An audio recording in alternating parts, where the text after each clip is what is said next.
Buenas tardes a todos.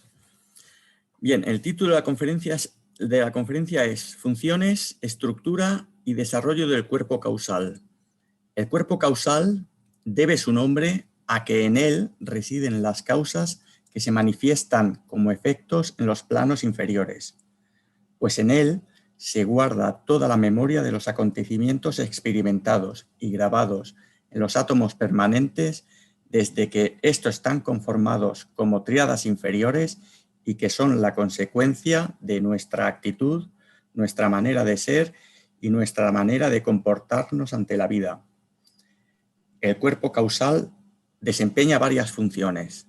La primera de ellas es que es el vehículo del ego, el cuerpo de manas o el aspecto forma o más material de la individualidad, o lo que se llama yo superior.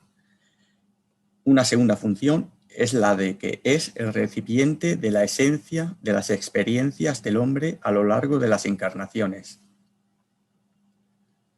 En el cuerpo causal se acumula lo perdurable, la esencia de las cualidades y atributos de sus cuerpos físico, emocional y mental, que se han ido adquiriendo a lo largo de la innumerable cantidad de experiencias que el alma humana tiene que atravesar. No existe el hombre como tal hasta que el cuerpo causal no está creado, y es la posesión de éste lo que marca que esa vida encarnante pueda ser considerada como ser humano. Toda la labor y el desarrollo evolutivo a lo largo de los reinos inferiores han tenido el objetivo de construir y desarrollar los cuerpos inferiores para que ellos sean vehículos adecuados para la vida individualizada en el reino humano. Hay que decir que este cuerpo causal no es transitorio como los demás vehículos inferiores que son renovados en cada encarnación, sino que es perdurable, aunque más bien deberíamos de decir que es relativamente perdurable, pues llegado el hombre a la cima de la evolución humana, en la cuarta iniciación, este cuerpo causal se desintegra para responder en plena conciencia en el plano búdico.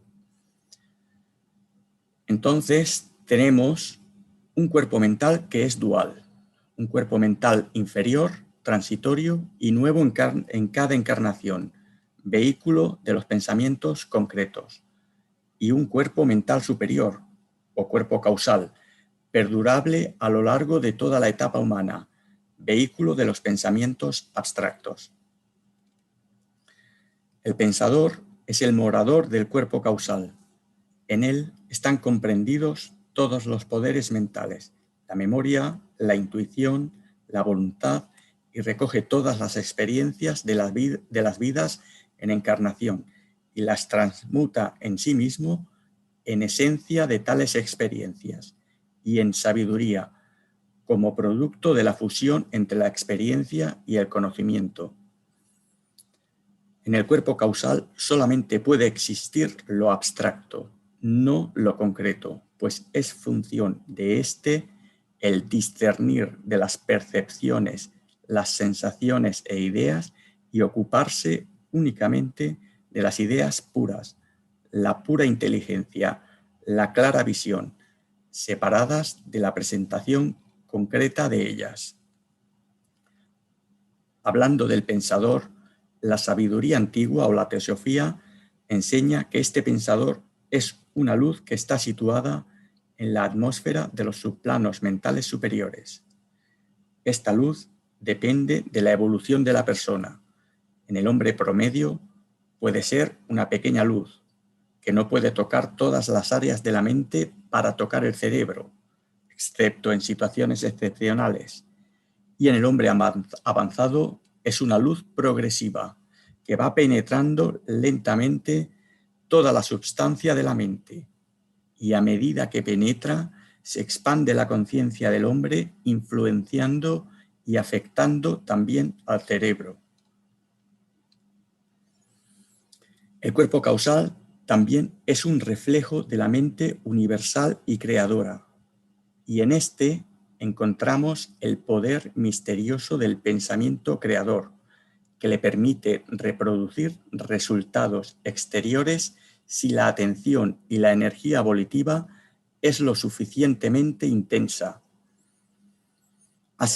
Asimismo, hemos de hablar del poder creador de la meditación y la contemplación.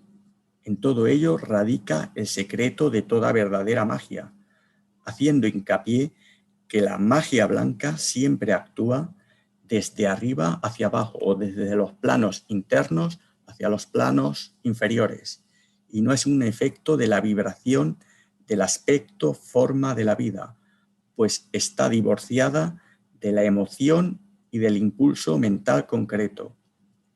Elena Blavatsky llama a Mana superior el ego Deva, pues este es divino, a diferencia del Manas inferior, pues este Mana superior o cuerpo causal posee lo que se conoce como Kriya Shakti, o poder de hacer cosas y construir formas. A Manas se le conoce como el tercer aspecto, el aspecto actividad. Realmente, toda obra se efectúa por el poder creador de la mente.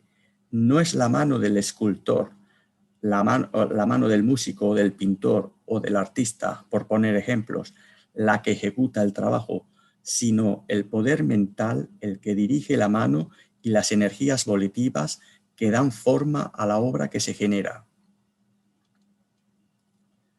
Así, la energía emanante de la mónada y de su reflejo en Atma, actuando en el cuerpo causal, es la fuerza divina que construye y da forma a todo lo externo a ella. Así, en el cuerpo causal se manifiesta como voluntad y en el cuerpo astral o emocional se manifiesta como deseo, cuya característica principal de este cuerpo es la atracción y la repulsión de los objetos externos, y la dirección del mismo es regida desde fuera, y esa es una diferencia muy significativa entre el cuerpo causal y los demás cuerpos inferiores, porque en el cuerpo causal la energía emanante está dirigida desde dentro hacia afuera y no acepta decisiones o influencias desde fuera o de los cuerpos inferiores, mientras que en los cuerpos inferiores la energía es atraída o influenciada desde fuera. ¿Y qué papel juega el cerebro con respecto al cuerpo causal? Es un instrumento que recibe las impresiones que llegan a través de los diferentes sentidos y, por otro lado, sirve de escenario para hacer descender a la conciencia física las diferentes energías que actúan sobre ella desde los mundos internos o superiores. Ahora que lo que recibimos a través del cerebro son las sombras producidas por esos fenómenos o energías que descienden e impactan en nuestro soporte físico.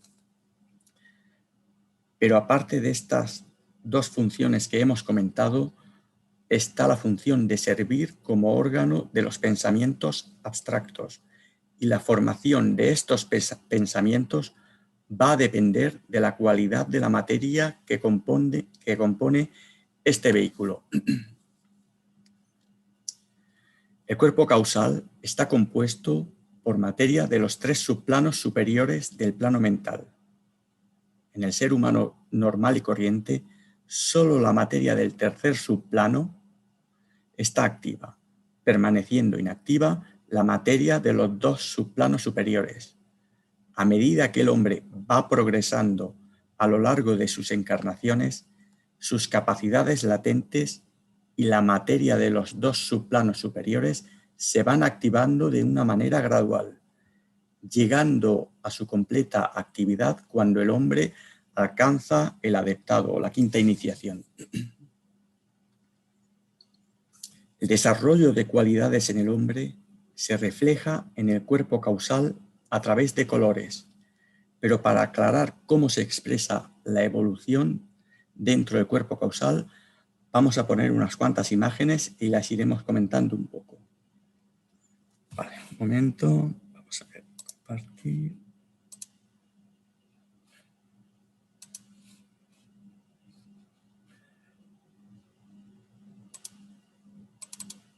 Vale.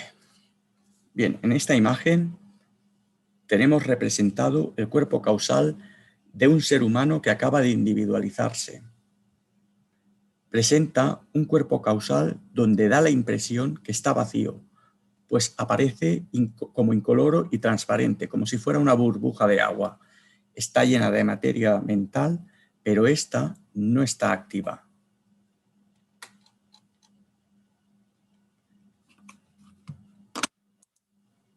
Vale, en esta representación vemos el cuerpo causal de un hombre medio, donde empezamos a ver etéreas apariciones de tonalidades, indicativo de cualidades o aspectos internos que se reflejan en la naturaleza del hombre, pues tan pronto como se empieza a desarrollar la espiritualidad y el intelecto superior, se empieza a manifestar en el cuerpo causal el resultado de este desarrollo.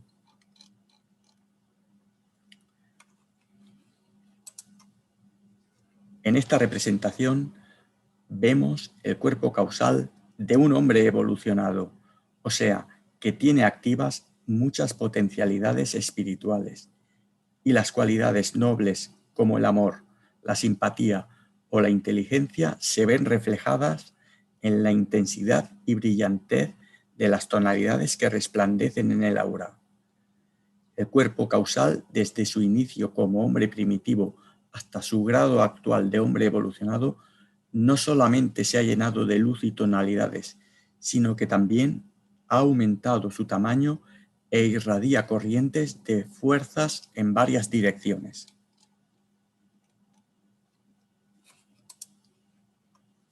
En esta imagen tenemos representado el cuerpo causal de un hombre que ha pasado la cuarta iniciación. La irradiación de esta aura causal tiene dos características importantes que las diferencia de las anteriores. Primero, que los colores son mucho más delicados y etéreos de los que hasta ahora se reflejaban en los cuerpos causales, y además son más vivos, intensos y luminosos. En esta evolución de conciencia, las tonalidades vivas surgen en forma de anillos concéntricos a la vez que se proyectan corrientes de luz blanca que se irradia desde el centro hacia afuera.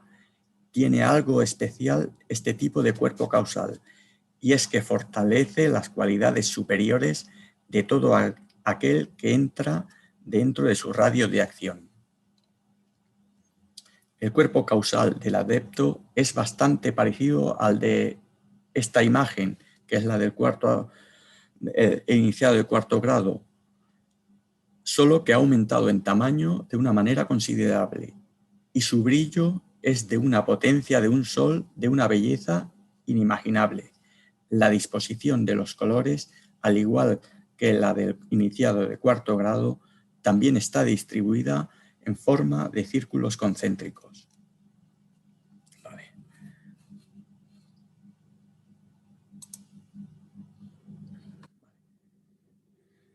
Bien, todas las exposiciones y teorías que dilucidamos en la ciencia espiritual o teosofía tienen que tomarse como hipótesis, como indicadores de realidades que hay detrás de ellas, realidades que solo podemos conocer cuando nuestro desarrollo interno nos permite penetrar en la visión y comprensión de los mundos internos.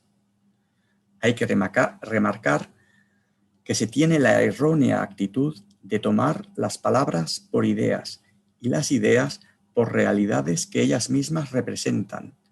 El problema de fondo es que aceptamos las ideas como realidades, pero no seguimos buscando la realidad que hay detrás de ellas, y es que las ideas como tales solo representan conceptos muy vagos e incompletos de lo que es la realidad percibida y conocida directamente. Cuando el estudiante examina las diferentes impresiones y pensamientos que se manifiestan en el mundo mental, este plano mental es definidamente doble. Por un lado, la mente normal y corriente, que utiliza como vehículo el cuerpo mental concreto, y compuesto de sustancia de los 4 subplanos inferiores del plano mental y que utiliza los 5 sentidos como receptores para que, a través de ellos, formar conceptos definidos, y por otro lado, el cuerpo causal, formado de sustancia de los 3 subplanos superiores del plano mental y que es el vehículo del pensamiento causal o abstracto. Este no utiliza los 5 sentidos como perceptores y se manifiesta a la vista del clarividente en forma, por decir algo que desde el plano mental concreto no se puede definir, de destellos o corrientes. Pero ¿sabemos distinguir entre lo que es un pensamiento concreto y lo que es un pensamiento abstracto? La conciencia causal se ocupa de la esencia de las cosas, mientras que la conciencia mental concreta de los detalles de estas mismas cosas. Los detalles percibidos por los 5 sentidos reconoce cualidades y características definidas en ellas, y comparando entre unos y otros objetos reconoce similitudes y diferencias. De esta manera va aprendiendo a discernir entre las diferentes formas que va analizando a través de sus procesos mentales. La conciencia causal indaga entre las diferentes formas para establecer un vínculo entre ellas. Así, poco a poco aprende a reconocer la identidad esencial en medio de la diversidad. Proceso expansivo que mucho más adelante le lleva al reconocimiento de la unidad subyacente en la diversidad. La mayor parte o casi la totalidad de pensamientos que genera el hombre común se crean en los planos de la mente concreta. Desde estos planos desciende al mundo astral y se reviste de esencia emocional, si estos pensamientos repercuten o influencian el deseo dentro de la personalidad humana. Pero cuando el hombre empieza a ser activo en los niveles mentales superiores, los pensamientos que se generan en estos planos, al descender y revestirse de materia mental concreta, esta clase de pensamientos, por su procedencia, son mucho más eficaces, refinados, vivos y penetrantes. Así, por ejemplo, los pensamientos que generan los iniciados y adeptos no nacen en el plano mental superior o causal, sino en los planos búdico y átmico. Al descender a los planos inferiores sí que se revisten de materia causal, solo que la calidad de donde se crean estos pensamientos, el alcance, profundidad y efectos son inmensamente superiores. De ahí que se comente que la obra de un día en los niveles búdico y átmico es muy superior en eficacia al trabajo de muchos años en el plano físico. Para poder distinguir entre lo que es un pensamiento concreto y uno abstracto, vamos a poner un ejemplo de geometría para que nos haga ver con ello a lo que nos referimos con concreto y abstracto. Cojamos, por ejemplo, la figura de un triángulo. Podemos diseñar o dibujar triángulos de todas las condiciones, medidas posibles, pero sea cual fuere las características de tamaño o forma de los triángulos, existirán en todos ellos unas características o cualidades comunes y que hacen que estos triángulos sean triángulos. Así, haciendo un análisis mental, podemos concebir estas cualidades e idealizar un triángulo con estas características por encima o abstrayéndonos de las características específicas de tamaño o de forma. Todo este proceso mental también lo podemos hacer con otros objetos o figuras geométricas y podemos llevarlo a todo el espectro de formas que pueden percibir nuestros sentidos físicos. Lo que no debemos hacer es utilizar la imaginación, pues en el momento que imaginamos, por ejemplo, la figura que hemos comentado, cualquier clase de triángulo, lo estamos definiendo bajo la mente inferior o concreta. Lo mismo ocurre en otros campos del pensamiento. Si pensamos en un animal, por ejemplo, un gato, podemos pensar en la infinidad de diferentes gatos en razas y tamaños, pero de todos podríamos sacar unas características comunes y que podríamos sintetizar en unos conceptos clave que nos revele la naturaleza esencial de los gatos. Entonces, el concepto de un gato o el concepto de un triángulo, como hemos comentado antes, o cualquier otro concepto que analicemos, pertenecen a una categoría de pensamiento diferente y que se desarrolla en un plano diferente. Y crear una imagen mental de todas las figuras u objetos que estamos tratando, lo que hacemos es descender desde el plano abstracto al plano concreto del pensamiento esas ideas abstractas. Acerca del pensamiento abstracto, hemos de observar el hecho de que, aunque los pensamientos o las vibraciones surjan en los planos causales, éstas se van reflejando, descendiendo de plano en plano, hasta que se manifiestan en el cerebro físico, y en el recorrido pueden perder intensidad, transparencia o verse distorsionados por la actividad emocional. De ahí la vital importancia en alinear y purificar los vehículos inferiores para que puedan ser un reflejo lo más fiel posible de las energías de los planos internos. También observar que cuando estas ideas o pensamientos del plano abstracto descienden al plano mental concreto, puede adoptar innumerables formas relacionadas todas unas con otras, pero que tienen en común el pensamiento sintético abstracto. De ahí la importancia de conocer la esencia de las cosas en contraposición con el conocimiento concreto y particular de cada una de ellas. Cuando conocemos lo universal, estamos en disposición de conocer las características particulares o los pormenores que están incluidos en las diferentes partes que componen la unidad. Por eso, saber sobre una cantidad de hechos sin aparente conexión o relación entre sí no nos puede servir para una comprensión mayor.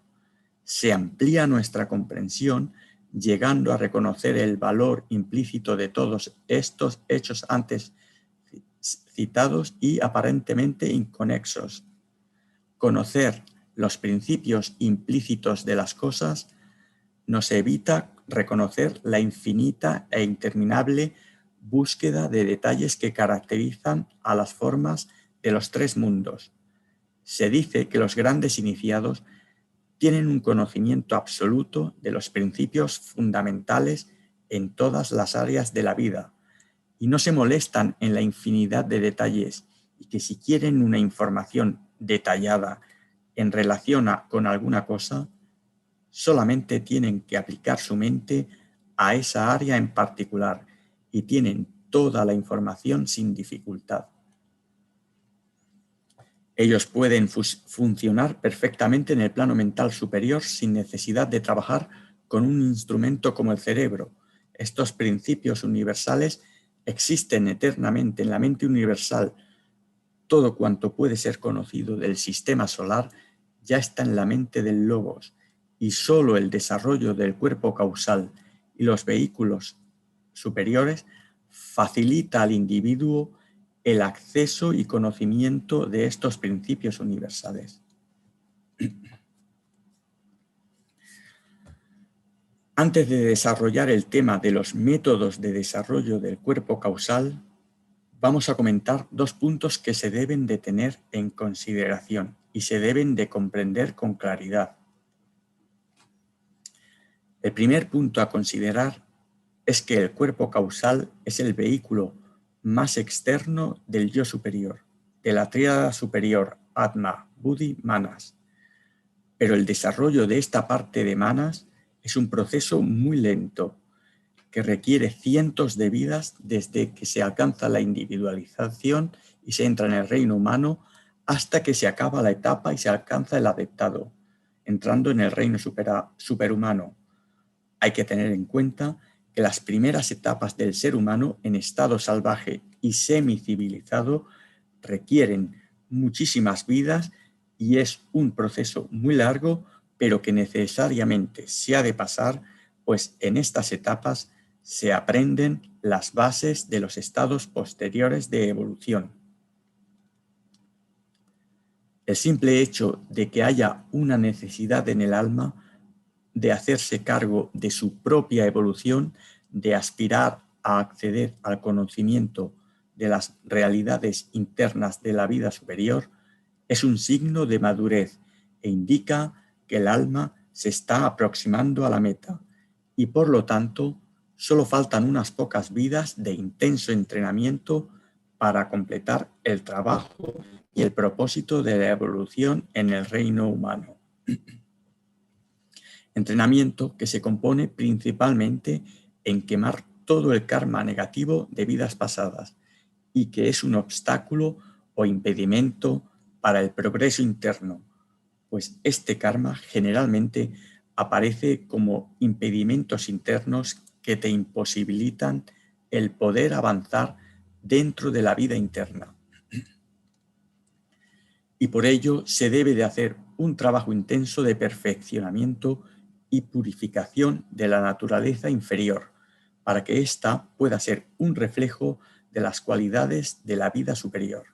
Entonces, aquellos que se sienten atraídos por la necesidad de realizar este trabajo intenso han de tener muy claro que se enfrentan a una tarea dura e intensa que generalmente requiere más un número indeterminado de vidas para llevar a buen puerto toda la tarea y que son necesarias para ello una determinación y una paciencia inquebrantables.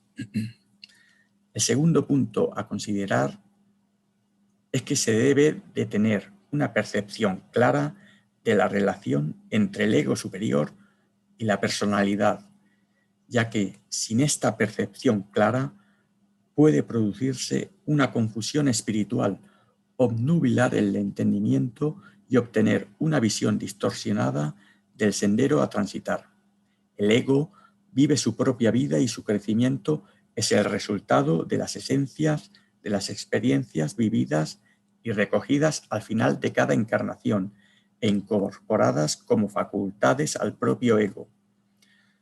Ahora bien, que una vida sirva para el crecimiento del ego depende de hasta qué punto la personalidad puede alinearse y captar la visión y el propósito que tiene este ego para dicha encarnación. Si la personalidad se alinea con el propósito del ego, la encarnación puede ser muy beneficiosa para el desarrollo de este ego. En cambio, si la personalidad está demasiado influida en los intereses de los tres vehículos de la personalidad, el propósito de la encarnación se verá perjudicado o distorsionado en la medida en que la influencia de la personalidad ensombrezca la luz de este yo superior. Tenemos claro que existe un falso sentido del yo, debido a la asociación e identificación con los tres vehículos inferiores de la personalidad. Este yo inferior es una deriva del yo superior, pero que funciona como una entidad independiente, donde las condiciones le han hecho olvidar el propósito para el cual existe. Y es en las últimas etapas, cuando se acerca al sendero y empieza a desarrollar el discernimiento, cuando empieza a seleccionar experiencias para refinar y moldear la personalidad y reflejar la vida y el propósito del yo superior. Entonces tenemos claro que del ego surgen múltiples personalidades encarnadas y que en cada una de ellas va nutriendo al propio ego superior hasta que este mismo ego está lo suficientemente desarrollado como para no volver a encarnar más. Así también hay que recordar que cada encarnación solo es una manifestación parcial del ego, expresándose únicamente unos pocos aspectos o facultades superiores, únicamente aquellas imprescindibles o necesarias para el desarrollo del propósito divino en esta misma encarnación. Otras facultades propias del ego, ya conquistadas en encarnaciones anteriores, permanecen en estado latente para ser activadas y utilizadas en el futuro en las encarnaciones que sean necesarias para su propia evolución o servicio hacia todos los seres. La evolución espiritual no puede avanzar si no hay una comprensión clara de esta relación, y que además de ello tenemos que haber conseguido situar a la personalidad bajo el control del yo superior. Y es en esta identificación con el yo superior y en la dedicación a la tarea de hacer de la personalidad un instrumento suyo cuando podemos iniciar el trabajo de desenvolver la mente superior trabajando desde el cuerpo causal. Toda función o actividad en cada vehículo de conciencia se perfecciona con la actividad y el ejercicio.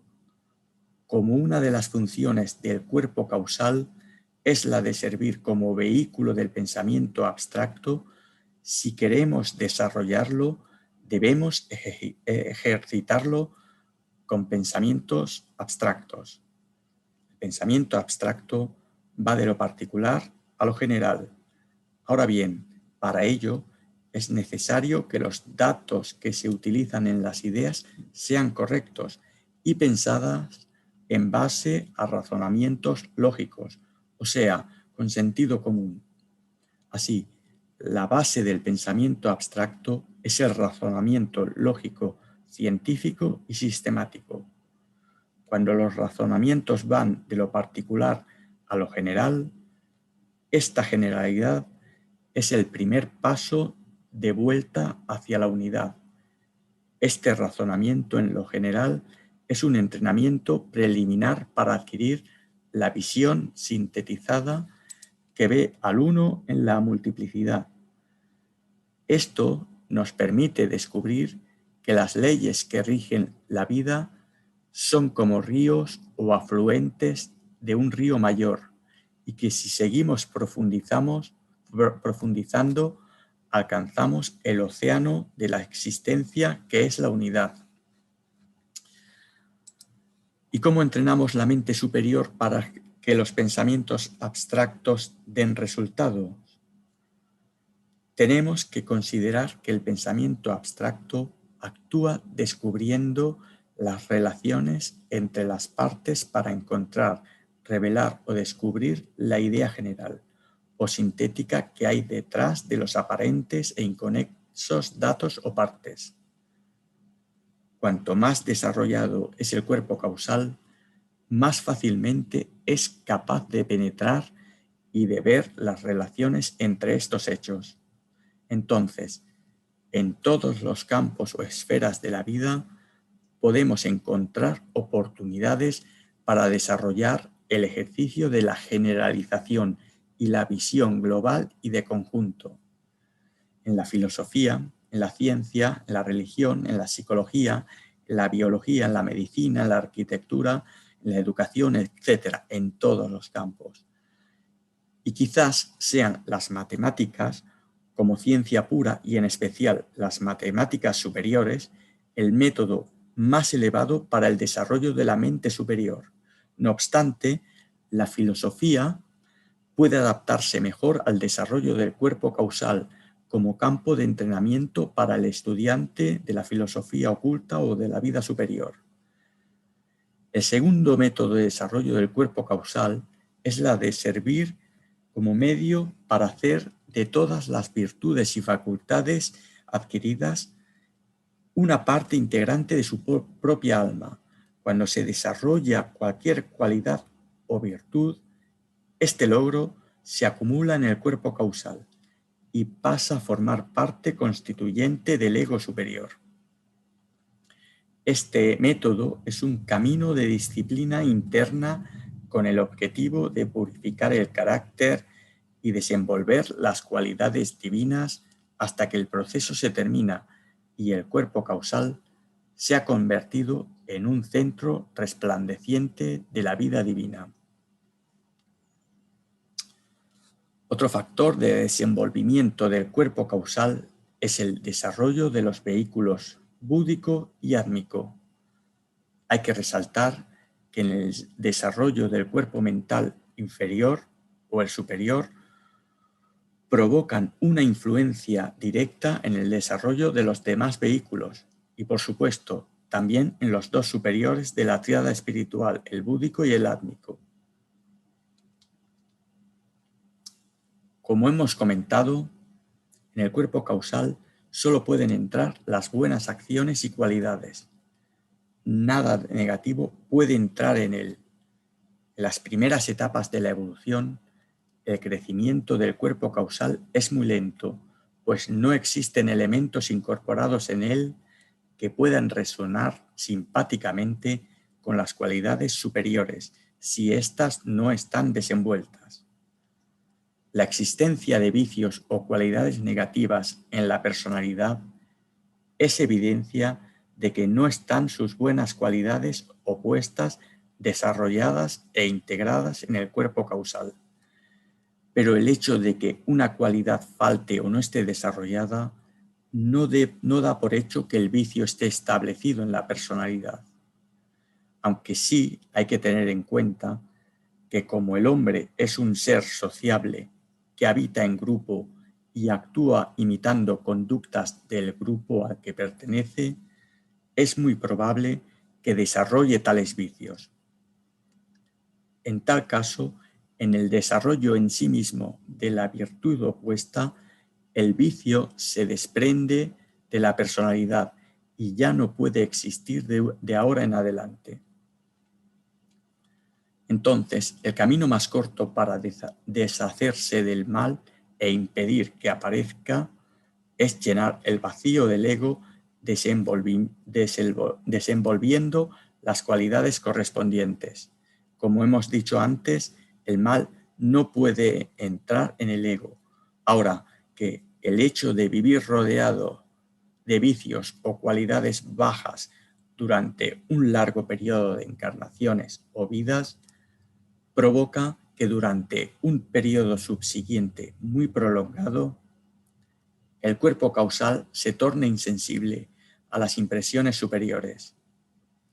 Este hecho no supone un peligro significativo en el cuerpo causal. En todo caso, cierto retraso en la evolución. Lo que sí puede ser un peligro real para el cuerpo causal es que haya un crecimiento significativo tanto en intelecto como en voluntad, pero no crezca lo suficiente o nada en las cualidades de la compasión, el amor o el sacrificio. Entonces, el cuerpo causal, en vez de desarrollarse, expandirse y brillar hacia afuera, genera hacia adentro una especie de muro de egoísmo, donde utiliza sus facultades desarrolladas en beneficio propio, en vez de en beneficio de otros. Este peligro real no se produce en egos poco desarrollados, sino en egos que hayan desarrollado las cualidades del plano mental.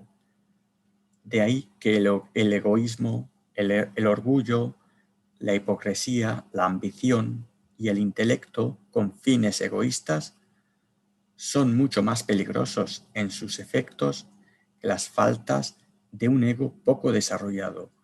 De manera, utilizando términos bíblicos, que el fariseo está mucho más alejado del reino de Dios que el publicano y el pecador. Y es en este sentido como se desarrolla el mago negro. Tales hombres trabajan para mantener las líneas de separatividad en los hombres, polarizarlos en contra de la unidad y de las verdades de lo que realmente nos unen, prevaleciendo sus esfuerzos para su propio beneficio y en menoscabo del desenvolvimiento grupal de la conciencia humana. Cuando el hombre contribuye al crecimiento del cuerpo causal con esfuerzo consciente, se actúa en armonía con la voluntad divina y nos alineamos con el propósito divino. Así, nada bueno que hayamos construido e incorporado jamás se perderá o se disipará.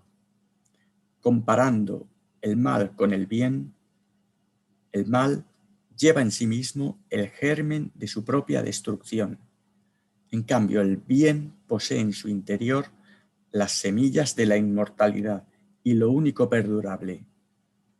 La causa de esto reside en el hecho de que el mal produce una desarmonía o desequilibrio en las leyes de evolución, que provoca que por las mismas leyes ese foco de desarmonía se desintegre en el momento que kármicamente se den las condiciones para reajustar la desarmonía.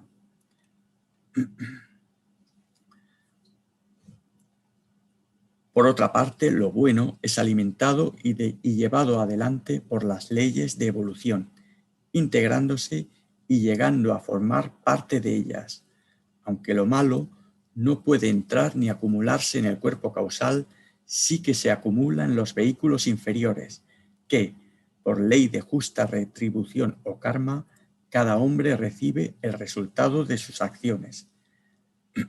El mal solo puede actuar en los 3 planos inferiores, pues solo en la materia de estos planos es donde se pueden expresar sus vibraciones, y así su fuerza se implanta en los cuerpos mental, astral y físico, ya sea en esta o en futuras encarnaciones.